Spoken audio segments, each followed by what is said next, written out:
If you're using Zoom, Google Meet, or Microsoft Teams, especially if you're using them for interviews or networking conversations, then executive presence on camera is something you need to be thinking about.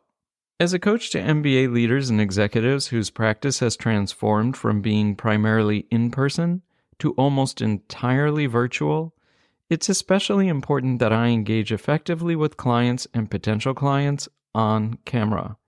And while the technology behind Zoom and its competitors has evolved and improved, it's hard to achieve the same level of connection and presence that you can when you're in the same space with someone. There's a reason Zoom interviews seem harder than in-person interviews. So over the past 2 years, I've road tested a superior Zoom setup, and it's made a huge difference that I've noticed and that my clients and colleagues have definitely noticed. It's made such a big difference, and I was asked about it so many times that I wrote 2 blog posts about it. The links are in the show notes. In this episode, I'm going to talk a little about why it can be so hard to feel like you're connecting with another person on Zoom for you and the person you're speaking with, what you can do about it without any new equipment, and then a little bit about the solution I've been using to take my Zoom game up to a higher plane of professionalism, effectiveness, and ease. Not only am I able to have a more engaging conversation with people on the other end of a Zoom meeting, but there's been an additional benefit. I'm a lot less tired after being on Zoom for multiple hours. So have I got your attention yet? If so, then stick around, up your executive presence on Zoom, and maybe advance your career in the process.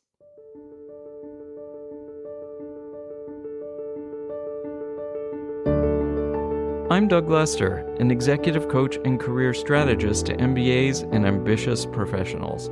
I've worked one-on-one with well over 1,000 people, helping them craft compelling work-life narratives and advance satisfying, meaningful careers.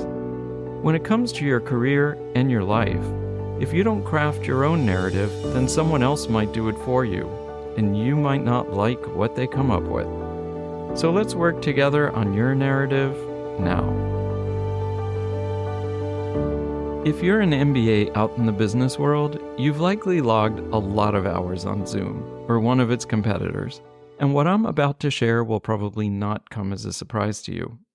While the one-on-one conversations you have on Zoom might serve their purpose, they just don't feel as engaging as in-person conversations. I'll tell you why.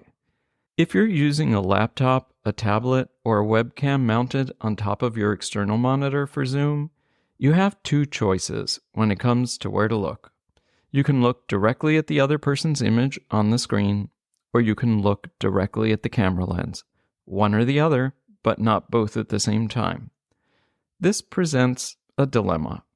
It feels better for you if you look at the other person's image, their eyes specifically, but if you do, it appears to the other person that you're looking off to their side or maybe somewhere above them. Definitely not directly into their eyes. In other words, there's probably little or no direct eye contact from the perspective of the person that you're speaking with. Alternatively, if you look into the camera during a Zoom meeting, the effect for the other person on the other side of the lens is that you're looking directly at them and into their eyes. But for you, looking directly at a camera lens, which could be a minuscule dot depending on your device, there's no feedback, none. There's no one looking back at you. And even though you can probably see the other person's image in your peripheral vision, it's hard to read facial expressions and other subtle physical cues that help you understand how the other person is reacting to what you're saying. So what's the solution? Well, I've tried 2.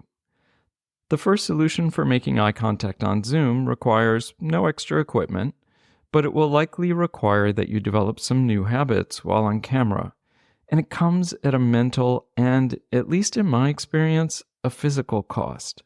The second solution traditionally has required a significant monetary investment.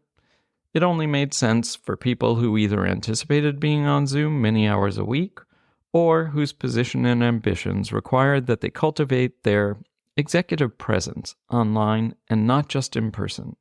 As I mentioned, the first and simplest solution to making eye contact on Zoom requires no special equipment. If you're using a desktop or a laptop, the not-so-secret secret is to make your Zoom window relatively small as you can stand it, and position it immediately below your laptop camera or webcam. With your Zoom window and camera placed this close together, it will appear to the other person that you're almost looking directly at them if you're looking at their eyes on your screen. To make up for the slight disconnect, and there will still be just a slight disconnect, I'd suggest that you develop a habit of regularly looking at the camera, which, as I mentioned, could be a lifeless dot, to establish direct eye contact.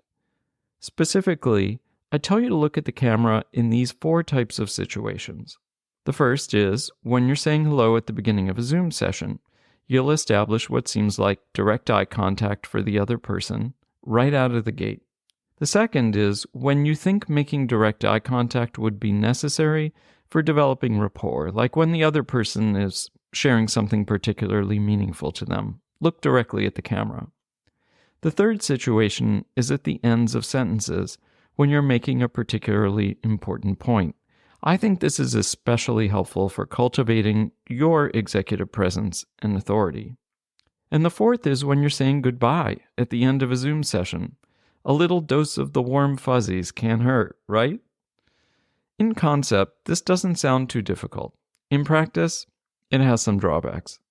The 3 key disadvantages that I've experienced are: number 1, when you look directly at the camera, you're looking away from the other person, and you're doing it frequently.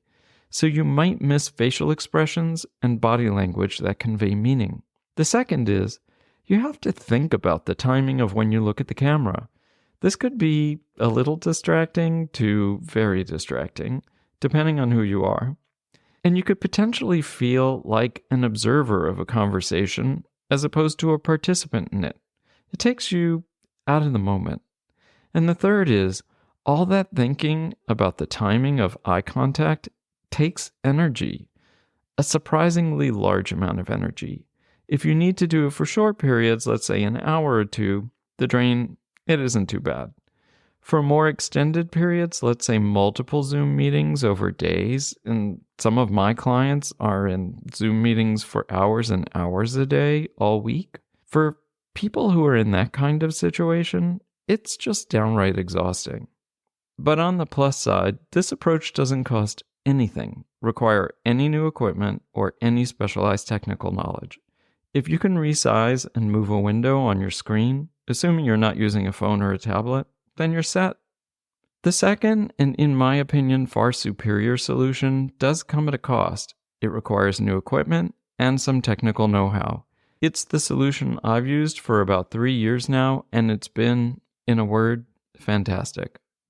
As an executive and career coach, I think a higher-end Zoom setup makes sense for my work, given that my effectiveness is, in part, related to my ability to develop rapport with the person I'm coaching. The setup I'm going to describe could also make sense for a senior leader or an aspiring leader who needs or wants to up their game and their executive presence. So here's the big reveal. I use a teleprompter. That's right, a teleprompter, like the ones that newscasters, talk show hosts, and politicians use. And instead of seeing a script in the teleprompter, I end up seeing the person on the other end of the Zoom meeting. So I'm able to look directly at the person, directly in their eyes actually, and directly at my camera, all at the same time. Given that most people, including you most likely, have never interacted with the teleprompter, I'll provide this brief and fairly non-technical explanation of what one is and how it works. And if my explanation doesn't do the trick, do a quick Google or YouTube search. You'll find plenty of examples. The teleprompter I use is a semi-enclosed box, mostly closed on all sides except the side facing you, the user. You can mount a camera on the back, and then the lens of the camera ends up aligned with a small hole at the back of the box, or, depending on the kind of camera you're using and the lens, it may stick through that hole. A special mirror called a beam splitter sits directly in front of the camera lens and is tilted toward you, the user, at a 45-degree angle. The camera is able to see through that mirror to capture your image. Below the mirror, lying face up toward the ceiling, is a display or monitor, a small one. The image on that monitor is reflected in the mirror, which is just above it, and then bounced toward you, the user, so you see the image on that monitor. The magic here is that you can look directly at the camera lens, but not see it. Instead, you only see the reflected image of the display in the teleprompter. Again, if this is hard to visualize, and it may be, then search for images of teleprompters online or check out the blog post I mentioned at the opening of this episode. The link is in the show notes. So in my use case, the reflected image in the teleprompter is a Zoom window, the one that contains the person I'm speaking with. In other words, I can look directly into the eyes of that person and directly at the camera lens at the same time. The benefits are obvious and immediate. If you were to use the same setup, you could maintain eye contact with the other person continuously or as appropriate. You get to decide. And you no longer have to expend energy thinking about when you should be looking at the other person's image in a Zoom window and when you should be looking at the camera lens so that the other person gets a sense of direct eye contact. It may seem like a relatively minor consideration, but believe me, it makes a huge difference. Without transporting yourself into a next-generation Zoom metaverse, you're getting as close to an in-person meeting as you possibly can. So how effective is this really? From the feedback I've gotten from dozens and dozens of clients, the Zoom setup I use with the teleprompter, it makes a huge difference. The word I hear most often is that the experience with me on Zoom is just more engaging than the experience my clients have in other Zoom meetings. And the MBA types I tend to coach generally participate in a lot of meetings on Zoom and other platforms, so I value their perspective. I'm convinced that I come across as more engaged because I'm making consistent eye contact with clients. I'm not looking off to the side from their perspective or over their heads. I'm looking right at them, into their eyes. Think about the difference this could make for you in an important meeting with your boss, a board member, a potential investor, or in an interview. Now, I did manage that sense of direct eye contact with great effort and distraction for a long time by shifting my gaze back and forth between an image of a person in a Zoom window on my computer screen and my webcam. But now, I can maintain that same eye contact with clients by looking directly at their image, directly at their eyes in my teleprompter. It's almost as if we're in the same room and requires no extra thought or effort, which is key. I can just focus on the other person and the conversation we're having. It's just one of those things that once you've experienced it, you can't imagine going back to how you did it before. I've already mentioned that I've written 2 blog posts about my teleprompter and Zoom setup. I'll link to them in the show notes. I didn't expect it when I first wrote them a few years ago, but they've been pretty popular. For a while, and even now, they're among the top posts on Google when you search for direct eye contact on Zoom or ultimate Zoom setup. Believe me, I'm just as surprised as you are. But, like anything technological, time marches on. My camera and teleprompter setup, they were definitely an investment to the tune of about $2,000. And I think it made sense given the nature of my work. The good news is that there's a new product out. Let's call it a teleprompter for the rest of us. It's a much simpler and less expensive setup than what I currently use. It's called the Elgato Prompter. I'll just add right here that I don't have any relationship with Elgato, and I'm not being compensated to talk about their product.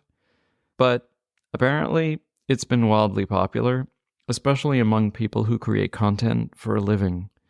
I was actually on a wait list for a couple of months to get one, and mine just arrived this week. So I'm going to set my Elgato Prompter up, test it out, and report back with my first impressions in the next episode. And we'll see if a teleprompter setup that costs a fraction of what I've used for years can be the solution for the MBAs I coach who want to up their executive presence on Zoom. and we'll see if it can potentially be a solution for you too. See you next week.